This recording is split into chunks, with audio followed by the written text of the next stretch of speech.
There I am. Hello. Welcome.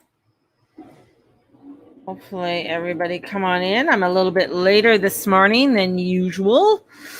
It's just one of those days as I put in my intro negotiating with a 6-year-old. Yes, that's been my morning, sort of my morning, part of my morning. So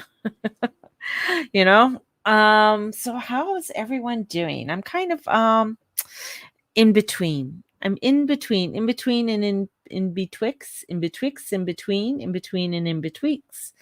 Just feeling a little bit kind of aloof, feeling a little bit like, I'm up and awake since 6:45. Oh yeah, I've been up and awake since 6:45. Woo! I'm already into the yoga.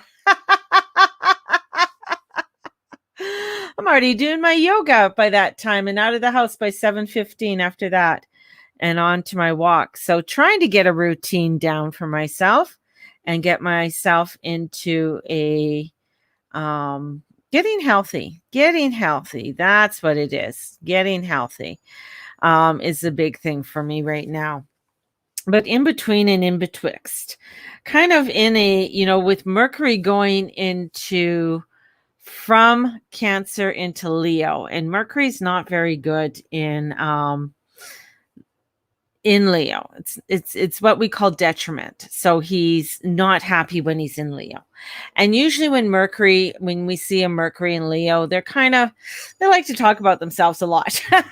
So you got the Leo energy with the Mercury, and they really like to talk about who they are and what they do. And they usually have some really good stories to tell too. And so we have that energy out that's coming in of people wanting to talk about themselves or tell you what they are thinking. Even maybe you don't want to know what they're thinking, they're going to tell you anyways. And so we have that. We have Mars ending at 28, going to be at 29 degrees by the end of the day.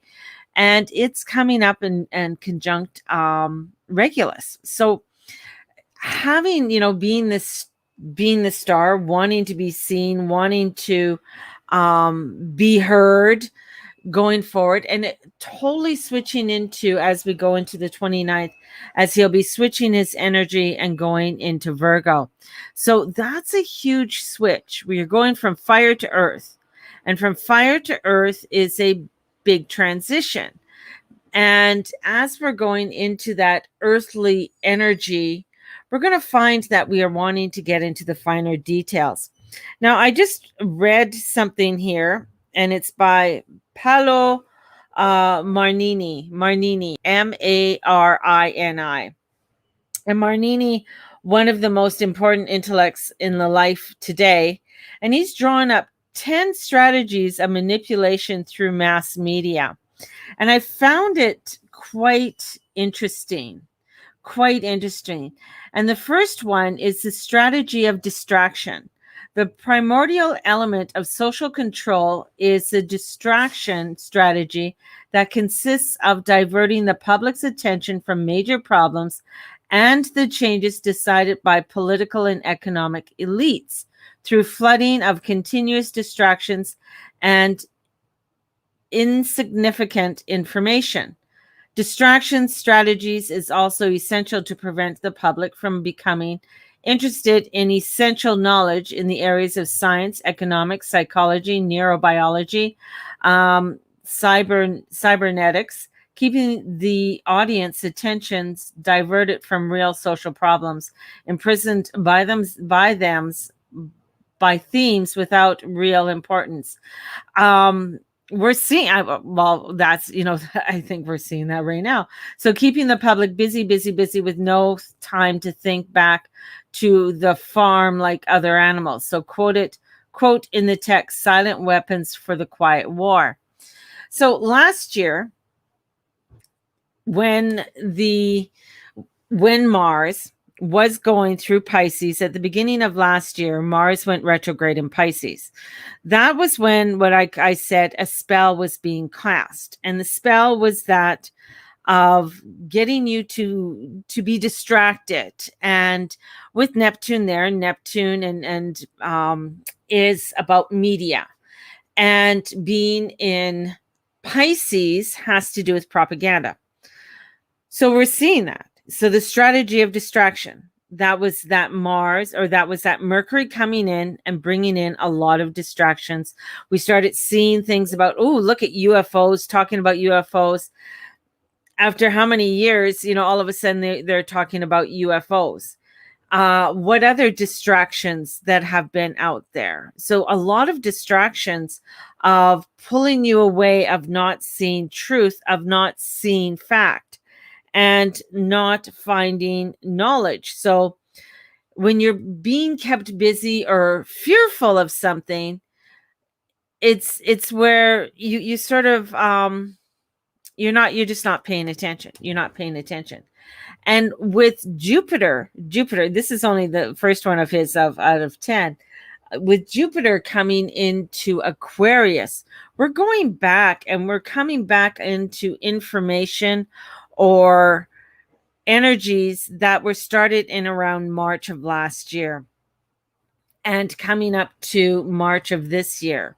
So a regurgitation of a lot of energy, of a lot of things that are coming forward, right down to where they did have the protests in Australia, yet, which worked. I mean, they're not locking them down, but they're saying you have to wear a mask still.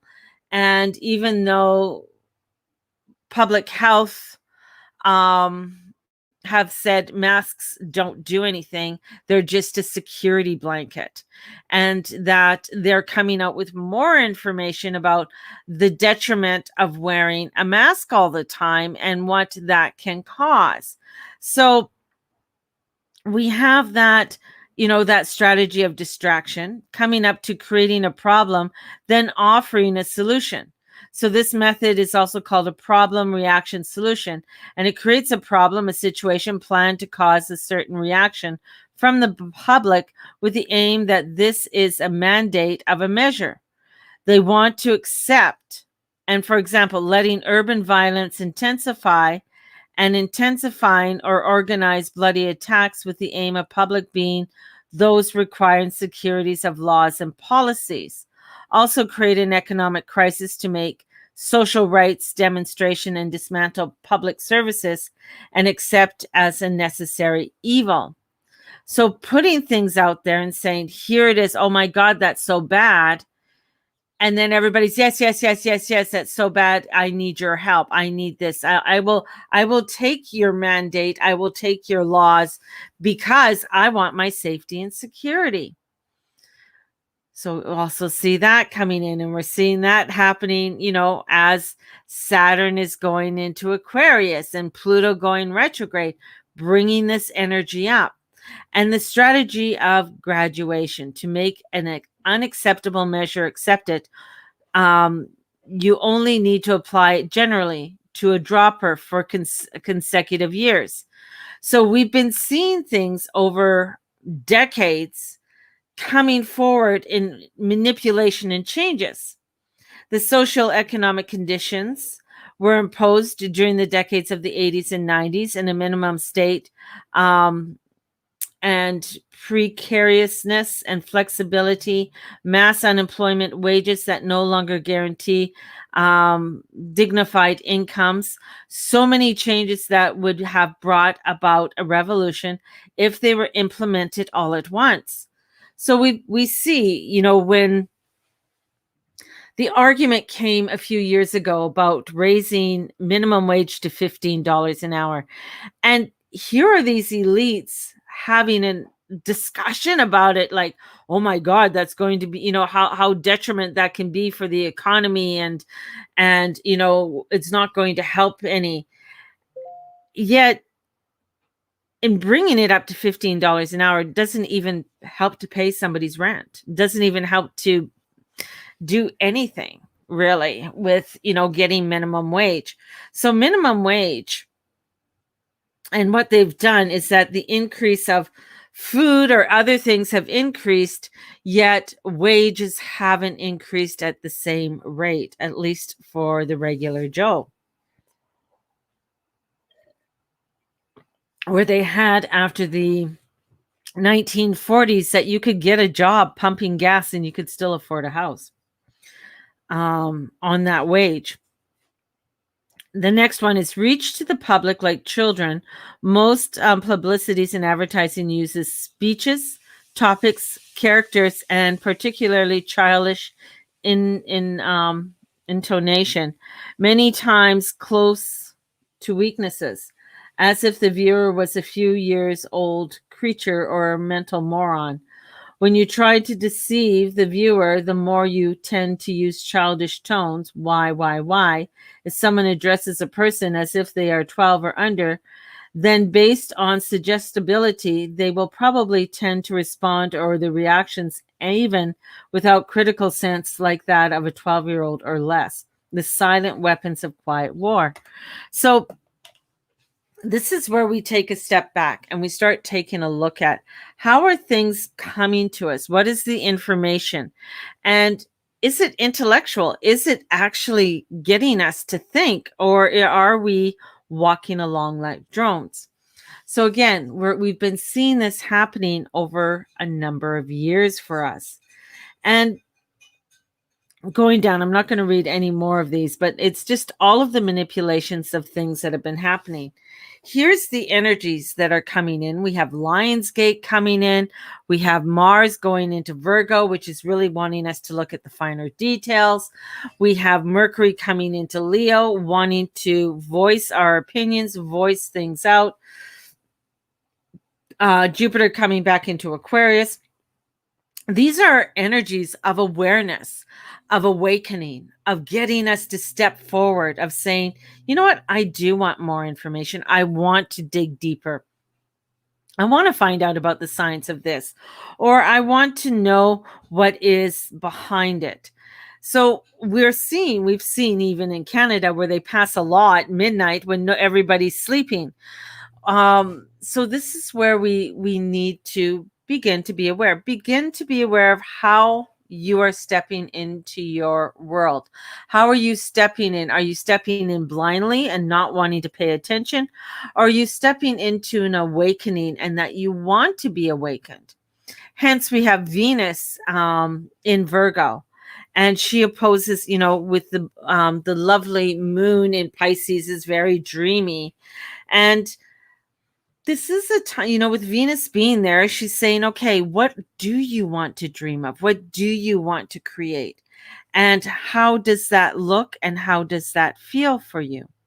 So we have this energy that's coming in to awaken us, to instill with us, to create within us something that is new. And with that, with the Venus energy and the Venus portal, we have the peak of the Venus portal. We have Lionsgate portal coming in. This is seeding with us a union that happened between Venus and Mars, when they were together. This is bringing in the wisdom and the strength because we have it within us.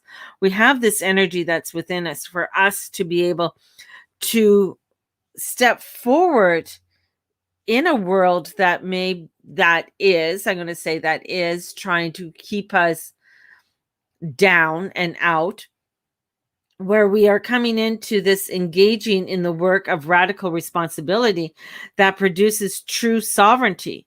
So we have this energy that's coming in and saying, let's create something absolutely fabulous for us.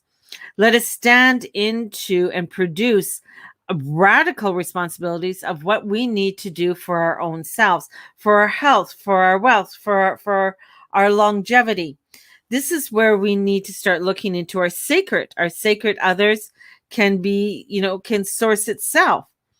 This is also where in the sequence of the zodiacal flow, the consequences of Virgo devotes to the inner work or refining oneself, increasing accuracy and engaging in the purification at all levels to be ready to meet the sacred other, which is in Libra.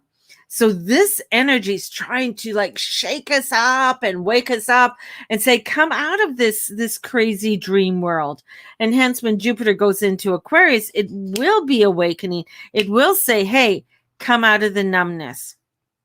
We cannot be numb anymore. We have to aliven. We have to awaken. And with that awakening is coming into that radicalness for us in that energy of our radical sovereignty and our radical where we are wanting to lay the stones down upon our road. Do you want to carry all the stones, or do you want to lay your own road?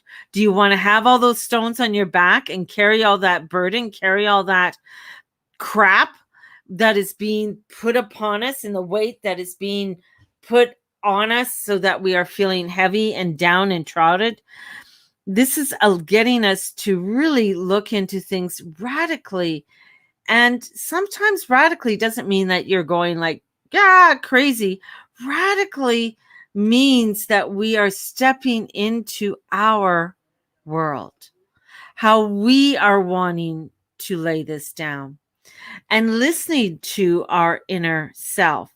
The Buddhist path, considered the most profound and direct path to enlightenment, is called the Great Perfection and aims to wake practitioners up to their inherent purity.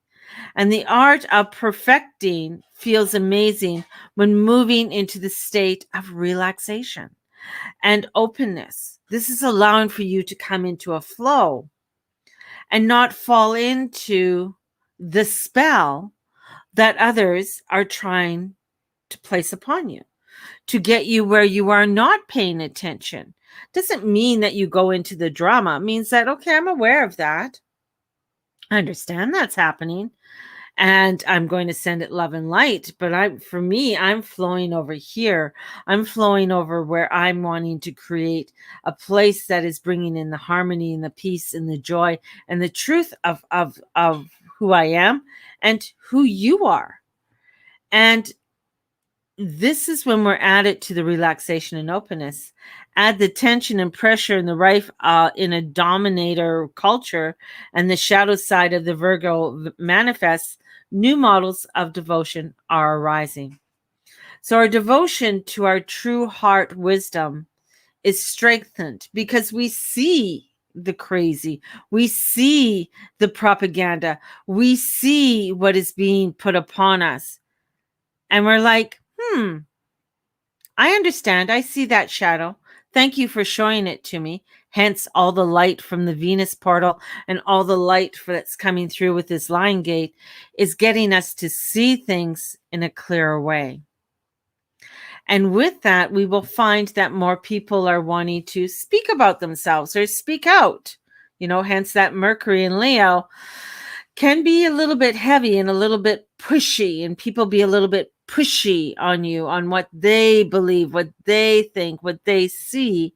And this is where you nod politely and say thank you for sharing, and take that step back like the hangman and take some time and look at where you are and what direction you need to go into. Is there sacrifice? Might be. Will there be letting go of? Definitely. Will there be joy? Absolutely. Will you be feeling more in the harmonious flow that you want to be into? Yes, because you're stepping into your truth. And this is allowing for you to step into that truth because you step into your heart wisdom and the higher heart chamber. And stepping into that higher heart chamber. This is bringing in that balance for yourself and for those around you. And you're able to see and spread your light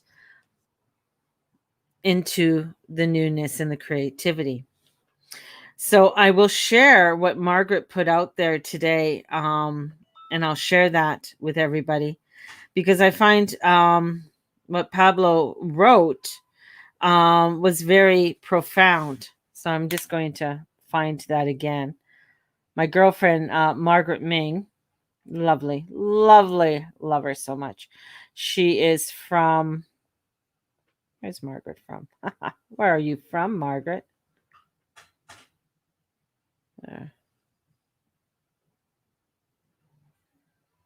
From Palo Marni, Marini, Marini.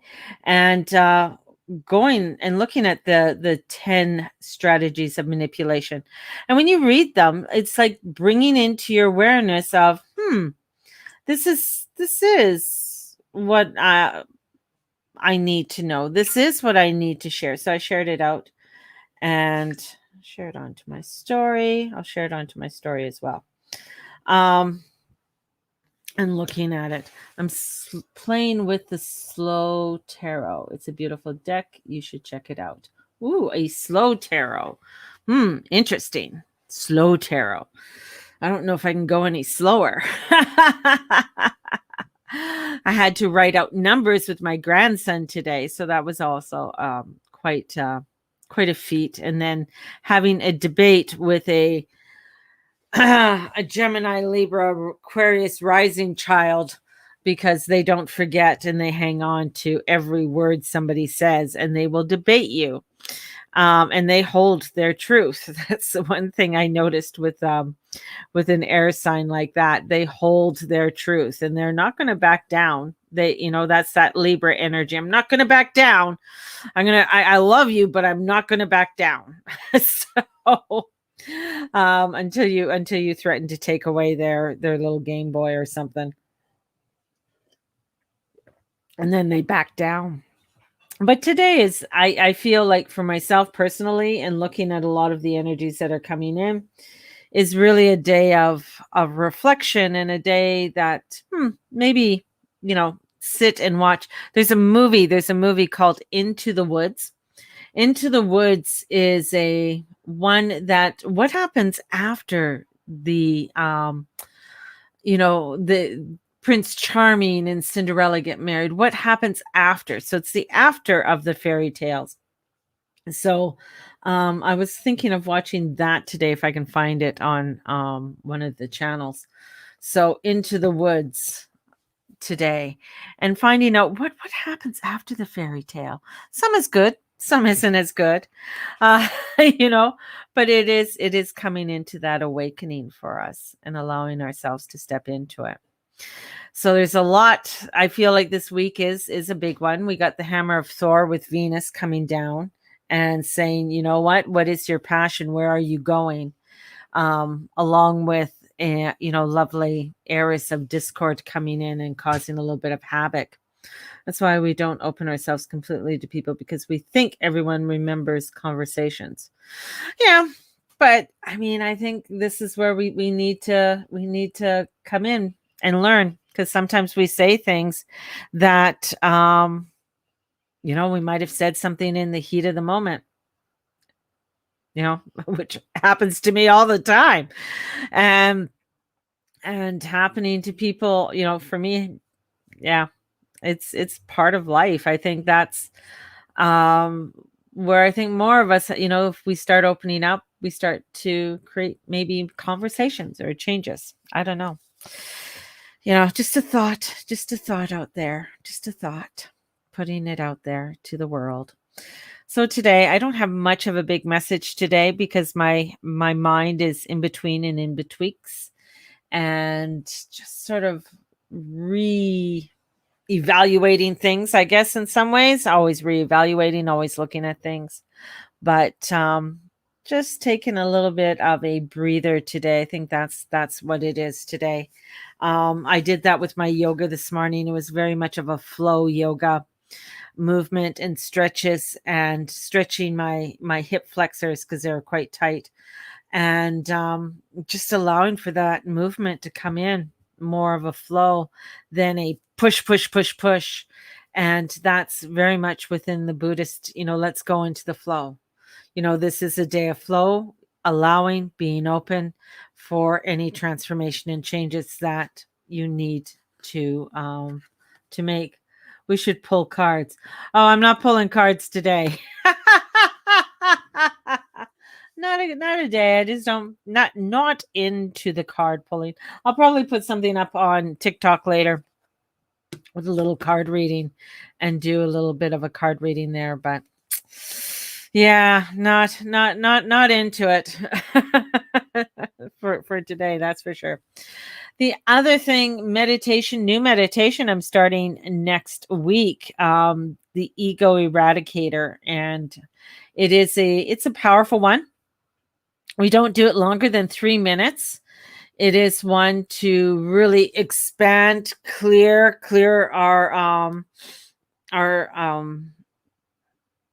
nervous system. So it is one I watched Journey Junkie for Yoga on YouTube. Journey Junkie. Who do I follow? I think her name is Julie. Yeah. So, and so she has a 30-day one that I'm doing. It's a 30-day weight loss.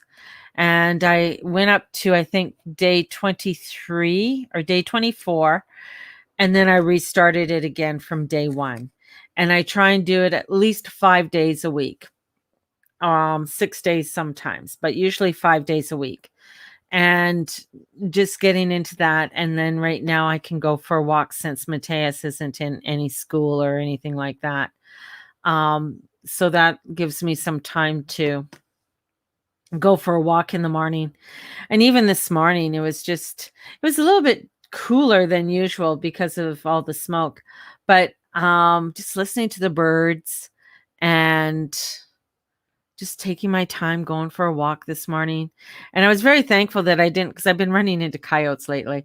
When I go out for walks early in the morning, they kind of stop and they stare at me and I stare at them and I stop and we kind of look at each other and I'm just like, I'm going this way, it goes that way. We're happy. Because they're big buggers. They're pretty big dogs. Coyotes. You know, they're not little things. They're quite big. So I don't want to be chased by one of those. There was a lady the other day who saw a cougar out there. I was wondering, I said, was it a cougar or bob? Like I asked her if it was a cougar or a bobcat. And she says, no, she was pretty sure because it had the longer tail and the sandy color. And I guess one of the guys in the park has said, yeah, there's been a cougar that's been walking that has come through there a few times. So so there's been a lot of different types of wildlife coming down closer and into the park. And sometimes further down into the park, people have seen black bears. I haven't seen any black bears or anything like that. So put Liv on a flight to Kelowna today. Wished I flew with her. Oh, nice. Nice. Going to Kelowna. Oh, beautiful. It's going to be like 30 something in Kelowna today. I think it's going up to like 37. A little bit of smoke and stuff in the air, but it should be nice. It was beautiful. Yeah. I wish I was going to Kelowna. I'd prefer to go to Penticton, though. Just, a little bit of a bias there. Cougar bears, take your broom. Take my broom. Yeah, no kidding. Take my broom for those walks. And it's great. Once in a while, I'll see an eagle out there, which is really cool. Haven't seen one yet this year. So Glenmore Park, yeah, North Glenmore Park. So out there, and it's right there on the reservoir and stuff. It doesn't scare me. I don't know. When I see it, like when I see them, I'm just like, nice. Okay, let's get going. Just keep going. When I was younger, we were traveling with my uncle, and we're going in the back of Merritt, and they owned property back there. And as he's driving, we're in his little Toyota truck, and it's a gravel road. And what jumps out in front of us, and he kind of had it slam on his brakes and slow right down, was a cougar. And so we sort of slowed down because we were kind of following it, and he was following some deer, and then he went down through it, and then we just kept on going. So Nelson is pretty. Nelson, I like Nelson. Nelson's really nice. It's very budgie. It's a budgie town. It's that's a bunch of hippies there. It's really pretty when the early morning, as you can see the fog move up the mountain and stuff in Nelson, and the lake that's there. So it is quite pretty. in the Nelson area and going around there. And yeah, Rossland, going up the hill to Rossland. So, I mean, that's all good skiing area, beautiful skiing area. And it's actually, if you can get property around there, it's actually very good for growing. So need an ocean fix. Ooh, yeah. Hey, Dana, get a hold of Candace. Maybe the two of you should go to Tofino. Tofino smells. I found Tofino has an odd smell to it. It's pretty, it's great, but it smells. It's a stinky ocean smell. We camp into the Nelson all the time. Yeah, Nelson is. I mean, I used to do a lot of retreats in Nelson area because that's where the bishop is for the Catholic diocese in the Nelson diocese. So when I was when I say youngster, I used to be in Nelson all the time, and Nelson Trail, Rossland, Cranbrook, all of that area. It's quite nice. So, but Tofino, I found when I was there, the time I was there was only it smelled. So, not a big one on it. It just stunk. And I'm not, see, that's the thing is if I'm going to the ocean, I don't want the bad ocean smell. It's bad enough I have issues with the ocean already, let alone it having a bad smell. It's pretty. It's nice. I love it when I go over to Salt Spring Island and Gambie Island. Gambie Island's very, very beautiful too. And it didn't smell over there. It doesn't smell anymore. I don't know. I was reading what Julia, my girlfriend's daughter was saying. She was sitting on the beach and she was saying, it stinks here at Tofino today. So, but when I went to when I go to Salt Spring Island and stuff, Nanaimo didn't smell though. Tofino did. I don't know. Maybe it's all the damn hippies. But Nanaimo wasn't smelling. So I never knew there was a bad ocean smell. Yes, there is. There is a bad ocean smell. It just smells bad. It's just like when my kids sometimes when they're younger, when we moved here to Calgary, and you could smell when they came from the outside, you'd be like, oh my God, go change your clothes. So, and they would have to change their clothes because you would have a bad smell in the air. So, just get a little bit spoiled about being in the Okanagan and stuff. So Nanaimo is boring. Yeah, I guess. I'm not a big Vancouver Island. Vancouver Island's beautiful. Not a big I want to go to Vancouver Island kind of thing. That's not no. I have a thing about islands too, so it's just like, yeah, that's nice. So my thing, what I love is if you ever get out to Penticton and go out to Naramata and take the road out to Naramata, it is absolutely stunning and beautiful. And that's where I wish I was today. And here comes Edward because he's coming to bother me. All he wants is water. Well, go get one. So when I moved to Calgary, my first thought was, why did I think this was a good idea? But you thought Calgary was ugly itself? Well, Calgary's not bad. It does, at least we're not far from the Rocky Mountains. If I was home in Penticton today, I'd be out in Naramata. I would go to Naramata for a drive and I'd go sit on the beach. Oh, I know, it's Eddie. And go sit on the beach in Naramata. So I hate when the summertime comes because I get such a pull to go back to the valley. So and want to go back to the valley. So the only thing is that it's work. Oh, now here comes the next child, the next Gemini who takes all my water. All right.